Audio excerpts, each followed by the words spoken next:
Assalamualaikum warahmatullahi wabarakatuh. Halo teman-teman. Jadi di sini kelompok kami akan menampilkan sebuah materi tentang pasar monopoli, pasar persaingan monopolistik, dan pasar oligopoli. Pasar monopoli. Pasar monopoli merupakan suatu bentuk interaksi antara permintaan dan penawaran, di mana hanya ada satu penjual atau produsen yang berhadapan dengan banyak pembeli atau konsumen. Di dalam pasar ini tidak ada pesaing. Itu sebabnya karena sumber daya yang dikuasai oleh suatu perusahaan tunggal, pemerintah memberikan hak eksklusif kepada sebuah perusahaan tunggal untuk memproduksi dan menjual barang tertentu dengan biaya yang lebih efisien jika hanya ada satu produsen tunggal yang membuat produk itu dari banyaknya perusahaan. Adapun ciri-ciri pasar monopoli. Yang pertama, pasar monopoli adalah industri satu perusahaan. Artinya bahwa barang-barang atau jasa yang dihasilkan tidak dapat dibeli dari tempat lain. Para pembeli tidak punya pilihan lain kalau mereka menginginkan barang tersebut, maka mereka harus membeli dari perusahaan tersebut. Yang kedua, tidak mempunyai barang pengganti yang mirip. Barang yang dihasilkan perusahaan tidak dapat digantikan oleh barang lain yang ada dalam perekonomian, begitu pula dengan kegunaannya. Yang ketiga, menguasai penentuan harga. Karena perusahaan monopoli merupakan satu-satunya penjual di dalam pasar, maka penentuan harga dapat dikuasai. Yang keempat, mempromosikan penjualan secara iklan kurang diperlukan. Karena perusahaan monopoli merupakan satu-satunya perusahaan di dalam industri, ia tidak perlu melakukan promosi penjualan secara iklan. Kemudian, ada kelebihan dari pasar monopoli. Yang pertama, kapasitas produksi yang optimal. Monopoli sering dapat memproduksi barang atau jasa dengan efisiensi yang lebih tinggi karena skala ekonomi. Mereka dapat menurunkan biaya produksi per unit dengan meningkatnya volume produksi. Yang kedua, inovasi dan investasi. Dengan keuntungan yang besar dan sedikit tekanan dari pesaing, monopoli mungkin lebih mampu melakukan investasi dalam penelitian dan pengembangan. Hal ini dapat mendorong inovasi dan peningkatan produk. Yang ketiga, stabilitas harga. Monopoli dapat menetapkan harga yang lebih stabil dibandingkan dengan pasar persaingan yang mungkin mengalami fluktuasi harga yang lebih besar. Yang keempat, penyediaan barang di daerah terpencil. Dalam beberapa kasus, monopoli dapat menyediakan barang atau jasa yang mungkin tidak menguntungkan bagi perusahaan-perusahaan yang bersaing di area yang kurang padat dan terpencil. Yang kelima, peningkatan kualitas layanan. Monopoli, terutama dalam sektor utilitas publik seperti listrik dan air, seringkali dapat memberikan layanan yang lebih konsisten dan berkualitas karena mereka memiliki kontrol penuh atas infrastruktur dan layanan tersebut. Adapun kelemahan dari pasar monopoli. Yang pertama, kurangnya persaingan. Karena tidak ada pesaing, monopoli tidak memiliki insentif untuk meningkatkan kualitas produk atau layanan. Ini bisa mengakibatkan produk yang kurang inovatif atau berkualitas rendah. Yang kedua, harga tinggi. Monopoli dapat menetapkan harga lebih tinggi daripada harga yang ditetapkan dalam pasar kompetitif, karena mereka memiliki kekuatan untuk mengendalikan penawaran. Yang ketiga, kurangnya pilihan. Dengan hanya ada satu penjual, konsumen tidak memiliki banyak pilihan dalam hal produk, fitur, atau harga. Yang keempat, inovasi terbatas. Tanpa persaingan, ada sedikit dorongan untuk inovasi dan pengembangan produk baru. Ini bisa menghambat kemajuan teknologi dan pengembangan produk. Yang kelima, ketergantungan konsumen. Konsumen menjadi sangat bergantung pada satu penyedia untuk barang atau jasa yang dapat menempatkan mereka dalam posisi yang merugikan jika terjadi penurunan kualitas atau masalah lainnya. Faktor-faktor timbulnya pasar monopoli. Yang pertama, perusahaan memiliki sumber daya eksklusif lain dari yang lain. Perusahaan memiliki dan menguasai sumber daya yang tidak dimiliki dan dikuasai perusahaan lain. Ini berarti hanya perusahaan tersebutlah yang bisa menghasilkan barang yang dimaksud. Dengan demikian, hanya perusahaan ini yang bisa menjual produk tersebut di pasar. Yang kedua, adanya penguasaan teknik produksi tertentu atau memiliki keunggulan teknologi. Satu produsen yang memiliki teknik atau keunggulan teknologi jauh di atas calon pesaingnya untuk satu periode tertentu dapat mempunyai kedudukan monopoli. Yang ketiga, adanya skala ekonomis. Perusahaan yang akan memasuki suatu jenis usaha harus memperhatikan keuntungan yang akan didapat dari operasionalnya. Bila kesempatan terbuka dan peluang mendapat keuntungan, pengusaha akan membuka usahanya di bidang tersebut. Yang keempat, adanya penguasaan hak paten untuk produk tertentu. Untuk mendapatkan hak paten ini, biasanya harus didahului oleh adanya suatu penemuan. Satu produsen menemukan cara-cara produksi baru atau menghasilkan produk jenis baru, kemudian dimintakan hak paten pada pemerintah. Dalam hal ini, produsen mendapatkan monopoli untuk menghasilkan barang tersebut.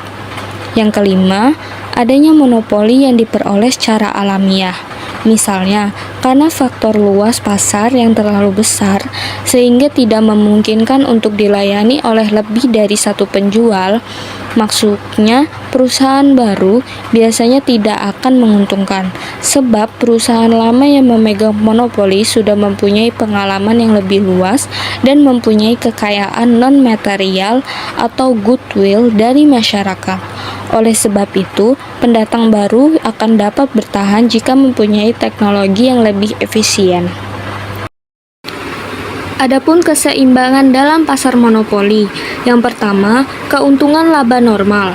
Suatu perusahaan memperoleh laba normal apabila biaya produksi rata-rata sama dengan pendapatan rata-rata untuk keluaran yang sesuai.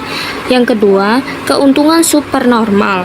Suatu perusahaan memperoleh laba supernormal ketika biaya produksi rata-rata lebih rendah daripada pendapatan rata-rata untuk output terkait.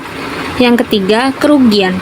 Suatu perusahaan memperoleh kerugian apabila biaya produksi rata-rata lebih tinggi daripada pendapatan rata-rata untuk output terkait. Selanjutnya itu pasar monopolistik. Pasar monopolistik adalah jenis pasar di mana banyak penjual menawarkan produk yang serupa tetapi tidak identik. Dalam pasar ini, setiap perusahaan memiliki sedikit kekuatan pasar untuk menetapkan harga karena produk mereka berbeda dalam beberapa aspek. Perusahaan juga memiliki kebebasan untuk masuk dan keluar dari pasar. Pasar monopolistik juga merupakan pasar yang memiliki sifat monopoli pada spesifikasi barangnya, sedangkan unsur persaingan pada banyak penjual yang menjual produk yang sejenis. Lanjut, ciri-ciri pasar monopolistik. Yang pertama, terdapat banyak perusahaan di dalam pasar. Maka pasar persaingan monopolistik mempunyai ukuran yang relatif sama, yang berarti tidak ada satu perusahaan pun yang menguasai pasar secara keseluruhan. Hal ini menciptakan lingkungan persaingan yang sehat di antara mereka.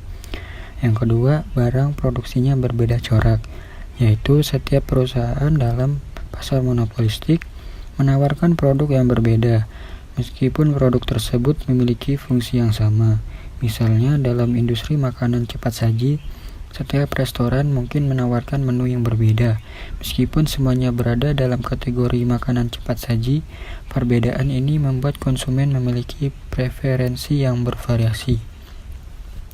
Yang ketiga, perusahaan mempunyai sedikit kekuatan dalam menentukan dan mempengaruhi harga. Yaitu meskipun mereka bisa mempengaruhi harga melalui diferensiasi produk, mereka tidak dapat sepenuhnya menetapkan harga karena keberadaan banyak pesaing yang menawarkan produk yang serupa. Ini mengarah pada penciptaan kurva permintaan yang lebih elastis bagi setiap perusahaan. Yang keempat, pemasukan ke dalam industri relatif mudah. Maksudnya, pemasukan ke dalam industri ini relatif mudah dibandingkan dengan pasar yang lebih terikat seperti monopoli dan oligopoli. Perusahaan baru dapat masuk ke pasar dengan modal yang tidak terlalu besar, asalkan mereka dapat menawarkan produk yang berbeda atau unik. Ini menciptakan dinamika persaingan yang terus-menerus. Selanjutnya yaitu kelebihan pasar monopolistik. Yang pertama, variasi produk. Dalam pasar monopolistik, perusahaan menawarkan berbagai produk yang memiliki perbedaan dalam kualitas, fitur, dan desain.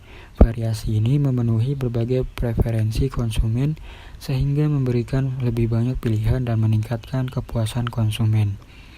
Yang kedua, ada inovasi dan peningkatan kualitas, yaitu persaingan di pasar monopolistik mendorong perusahaan untuk berinovasi dan meningkatkan kualitas produk mereka.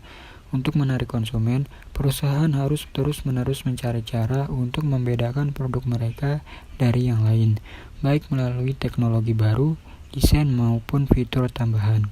Yang ketiga yaitu harga yang kompetitif, yaitu meskipun perusahaan memiliki kekuatan untuk menentukan harga, persaingan di antara banyak perusahaan menjaga harga tetap kompetitif. Jika satu perusahaan menetapkan harga terlalu tinggi, konsumen dapat beralih ke produk pesaing yang lebih murah, sehingga perusahaan harus mempertimbangkan harga yang wajar untuk tetap menarik pelanggan. Yang keempat, ada keterlibatan pasar yang lebih besar, di mana di pasar monopolistik, perusahaan berusaha untuk memahami kebutuhan dan preferensi konsumen secara lebih mendalam. Ini mendorong keterlibatan yang lebih besar antara perusahaan dan konsumen, menghasilkan hubungan yang lebih baik dan meningkatkan loyalitas pelanggan. Yang terakhir, ada keseimbangan antara efisiensi dan keberagaman. Pasar monopolistik menciptakan keseimbangan antara efisiensi dan keberagaman. Meskipun ada banyak perusahaan yang beroperasi, mereka tidak hanya fokus pada efisiensi produksi. Mereka juga memperhatikan keberagaman produk agar dapat memenuhi berbagai kebutuhan konsumen, yang mana hal ini tidak selalu terjadi di pasar yang lebih terpusat. Selanjutnya yaitu kelemahan pasar monopolistik. Yang pertama, memerlukan modal yang sangat besar. Meskipun pasar monopolistik dapat diakses oleh banyak perusahaan, beberapa sektor mungkin memerlukan modal yang cukup besar untuk memulai dan beroperasi. Hal ini dapat menciptakan penghalang masuk bagi perusahaan kecil yang dapat memberikan ruang bagi perusahaan besar untuk mendominasi pasar dengan sumber daya yang lebih banyak. Yang kedua, ada diferensiasi produk yang tidak signifikan. Dalam beberapa kasus, diferensiasi produk mungkin tidak terlalu signifikan, yang dapat menyederhanakan keputusan konsumen. Jika produk terlihat sangat mirip, konsumen tidak mungkin terlalu terikat pada satu merek. Hal ini dapat mendorong perusahaan untuk berusaha lebih keras dalam menciptakan nilai tambahan agar berbeda dari pesaing. Yang ketiga, ada keuntungan ekonomi jangka pendek. Perusahaan dalam pasar monopolistik seringkali dapat menikmati keuntungan ekonomi jangka pendek. Ini terjadi karena mereka dapat menetapkan harga di atas biaya marginal, yang memungkinkan mereka mendapatkan profit lebih tinggi sebelum pesaing baru masuk ke pasar dan menstabilkan harga. Yang keempat, ada efisiensi rendah pada perusahaan kecil. Perusahaan kecil dalam pasar monopolistik mungkin tidak dapat mencapai skala ekonomi yang sama seperti perusahaan besar. Hal ini dapat mengakibatkan efisiensi rendah, di mana biaya per unit lebih tinggi dibandingkan dengan perusahaan yang mampu memproduksi dalam jumlah besar. Yang terakhir, ada pemborosan biaya produksi dan pengiklanan, yaitu persaingan yang ketat dapat menyebabkan perusahaan mengeluarkan biaya tinggi untuk iklan dan promosi untuk menarik perhatian konsumen. Ini bisa dianggap sebagai pemborosan, karena tidak semua pengeluaran iklan menghasilkan peningkatan penjualan yang sebanding. Selain itu, perusahaan mungkin juga mengeluarkan biaya tambahan untuk diferensiasi produk yang tidak selalu dihargai oleh konsumen. Selanjutnya, faktor-faktor timbulnya pasar monopolistik. Yang pertama, ada produk yang berbeda. Keberadaan produk yang berbeda menjadi salah satu faktor utama dalam pasar monopolistik. Setiap perusahaan menawarkan produk dengan karakteristik unik seperti desain, kualitas, dan fitur. Diferensiasi ini menciptakan ruang bagi perusahaan untuk bersaing meskipun ada banyak pesaing di pasar. Yang kedua, ada preferensi konsumen. Konsumen memiliki preferensi yang beragam terhadap produk. Dalam pasar monopolistik, perusahaan berusaha memahami kebutuhan dan keinginan konsumen, sehingga mereka dapat menawarkan produk yang sesuai. Preferensi ini mendorong perusahaan untuk berinovasi dan menciptakan variasi produk yang berbeda. Yang ketiga, ada biaya masuk yang relatif rendah. Meskipun beberapa sektor mungkin memerlukan modal yang awal yang besar, secara umum biaya masuk untuk memulai bisnis di pasar monopolistik relatif rendah. Hal ini memungkinkan banyak perusahaan baru untuk masuk ke pasar dan bersaing, yang pada gilirannya meningkatkan variasi produk dan pilihan bagi konsumen. Yang keempat, ada kontrol terbatas atas harga. Perusahaan dalam pasar monopolistik memiliki kontrol terbatas atas harga produk mereka. Meskipun mereka dapat mempengaruhi harga melalui diferensiasi produk, mereka tidak dapat menetapkan harga secara sepihak tanpa mempertimbangkan harga yang ditetapkan oleh pesaing. Ini menciptakan dinamika persaingan yang sehat. Yang terakhir, ada pemasaran dan iklan. Pemasaran dan iklan memainkan peran penting dalam pasar monopolistik. Perusahaan menggunakan strategi pemasaran untuk menarik perhatian konsumen dan membedakan produk mereka dari yang lain. Iklan yang efektif dapat meningkatkan kesadaran merek dan mempengaruhi preferensi konsumen, sehingga membantu perusahaan dalam bersaing. Selanjutnya, ada keuntungan maksimum dalam pasar monopolistik. Kurva permintaan lebih elastis daripada yang dihadapi pasar monopoli. Jika perusahaan menaikkan harga, maka jumlah komoditas yang dijual menjadi sangat berkurang. Dan bila perusahaan menurunkan harga, maka jumlah komoditas yang dijual bertambah lebih banyak. Selanjutnya, perbedaan keuntungan normal pada pasar monopolistik dengan pasar persaingan sempurna. Perbedaan terlihat dari yang pertama, harga dan biaya produksi di pasar persaingan monopolistik lebih tinggi. Yang kedua, kegiatan produksi di pasar persaingan monopolistik belum mencapai tingkat yang optimal, yaitu tingkat produksi dengan biaya produksi per unit yang terendah. Selanjutnya, hal-hal yang terjadi pada pasar monopolistik. Yang pertama, diferensiasi produk. Salah satu ciri utama pasar monopolistik adalah adanya diferensiasi produk. Setiap perusahaan berusaha memberikan produk yang unik melalui berbagai cara seperti desain, kualitas, kemasan, dan fitur tambahan. Tindakan ini bertujuan untuk menarik konsumen dengan preferensi yang berbeda. Diferensiasi ini tidak hanya membantu perusahaan membangun identitas merek, tetapi juga menciptakan loyalitas konsumen. Yang kedua, perkembangan teknologi dan inovasi. Untuk tetap bersaing, perusahaan di pasar monopolistik harus terus berinovasi dan mengadopsi teknologi baru. Inovasi dapat berupa pengembangan produk, peningkatan kualitas, atau efisiensi produksi. Perusahaan yang berhasil melakukan inovasi cenderung mendapat keuntungan kompetitif, meningkatkan daya tarik produk mereka, dan memenuhi kebutuhan konsumen yang berubah. Selanjutnya, promosi penjualan. Promosi penjualan menjadi strategi penting dalam monopolistik. Perusahaan sering menggunakan iklan, diskon, dan penawaran khusus untuk menarik perhatian konsumen dan mendorong pembelian. Kegiatan promosi ini tidak hanya membantu meningkatkan penjualan dalam jangka pendek, tetapi juga membangun kesadaran merek dan memperkuat hubungan dengan konsumen. Materi selanjutnya yaitu pasar oligopoli. Pasar oligopoli adalah sebuah jenis pasar di mana hanya ada beberapa perusahaan besar yang mendominasi dan mempengaruhi pasar tersebut. Dalam pasar oligopoli, produk yang ditawarkan bisa serupa atau berbeda, namun perusahaan-perusahaan yang ada memiliki kekuatan yang cukup untuk memengaruhi harga dan kuantitas barang atau jasa yang tersedia di pasar. Perusahaan-perusahaan ini saling memperhatikan tindakan dan strategi satu sama lain, sehingga keputusan harga, produksi, dan pemasaran seringkali dipengaruhi oleh apa yang dilakukan pesaing. Contoh dari pasar oligopoli yang pertama ada industri padat modal yang terdiri dari industri seng, industri mobil, dan industri pesawat, dan jasa-jasa modern yang terdiri dari industri perbankan dan jasa penerbangan. Ciri-ciri dari pasar oligopoli, yang pertama jumlah perusahaan yang hanya sedikit, yang kedua barang yang diproduksikan adalah barang standar atau barang yang berbeda corak. Ketiga, kekuatan menentukan harga ada kalanya lemah dan ada kalanya sangat tangguh. Yang keempat, hambatan untuk masuk industri yang cukup tangguh. Kelebihan pasar oligopoli. Yang pertama, kendali atas harga. Karena dominasi oleh beberapa perusahaan besar, maka penjual memiliki kemampuan untuk mengendalikan harga. Yang kedua, inovasi dan kualitas.